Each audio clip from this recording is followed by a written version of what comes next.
গেল কয়েকদিন ধরে গাজার উত্তরাঞ্চলে জাবালিয়া শরণার্থী শিবির নিশ্চিহ্ন করতে মরিয়া হয়ে উঠেছে ইসরায়েলি সেনারা। সেই উদ্দেশ্যেই বেসামরিক স্থাপনার দিকে ধেয়ে আসছে যুদ্ধবিমান আর ট্যাঙ্ক। নিমিষেই ধ্বংসস্তূপে পরিণত হচ্ছে গোটা শহর। গেল ২৪ ঘণ্টায় জাবালিয়ায় ইসরায়েলি হামলায় অন্তত ২৮ জনের প্রাণহানি হয়েছে, নারী ও শিশুসহ আহত কয়েক ডজন ফিলিস্তিনি।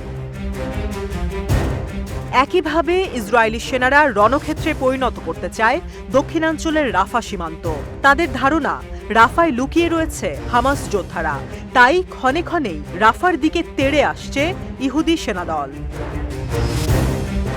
ইসরায়েলের এই আক্রমণের শক্ত জবাব দিতে একেবারেই ভুল করছে না হামাস যোদ্ধারা। যুদ্ধক্ষেত্রে লাগাতার ইসরায়েলিদের প্রতিরোধ করছে তারা।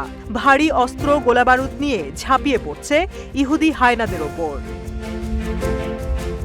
এ পরিস্থিতিতে সুখবর দিল হামাসের আল কাসাম ব্রিগেডের যোদ্ধারা। তারা জানায়, জাবালিয়া ও রাফায় তাদের রবিবারের অভিযান সফল হয়েছে। তাদের এক অভিযানে ইসরায়েলের ১৫ সেনা নিহত হয়েছে। খবরটি নিশ্চিত করেছে লেবানন ভিত্তিক সংবাদ মাধ্যম আল মায়াদিন। সেখানে বলা হয়, আল কাসাম ব্রিগেডের এই অভিযানে শুধু যে ১৫ ইসরায়েলি সেনা নিহত হয়েছে তা নয়, সেই সঙ্গে ইসরায়েলের গোটা একটি অস্ত্রভাণ্ডার গুড়িয়ে দিয়েছে তারা। আল ইয়াসিন 105 রকেট দিয়ে ধ্বংস করেছে ইসরায়েলের ৪টি মেরকাভা ট্যাঙ্ক। এছাড়াও রাফা সীমান্তে ইসরায়েলি সেনাদের লক্ষ্য করে মর্টার শেল ছোড়ে অপ্রতিরোধ্য আল কাসাম ব্রিগেড। আল কাসাম ব্রিগেডের পাশাপাশি যুদ্ধের ময়দানে জাগ্রত রয়েছে হামাসের চৌকস আল কুদস ব্রিগেডও। গাজা উপত্যকার উত্তরাঞ্চলে ও জাবালিয়া শরণার্থী শিবিরের কাছে মেরকাভা ট্যাঙ্ক লক্ষ্য করে বারাক বিস্ফোরক ডিভাইসের বিস্ফোরণ ঘটায়।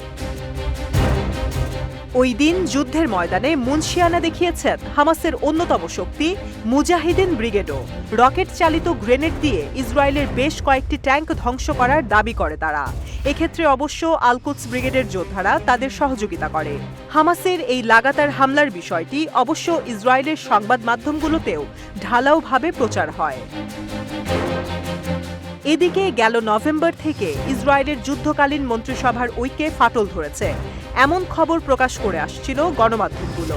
গাজায় যুদ্ধোত্তর পরিকল্পনার অভাব এই বিভক্তিকে আরও বাড়িয়ে দিয়েছে।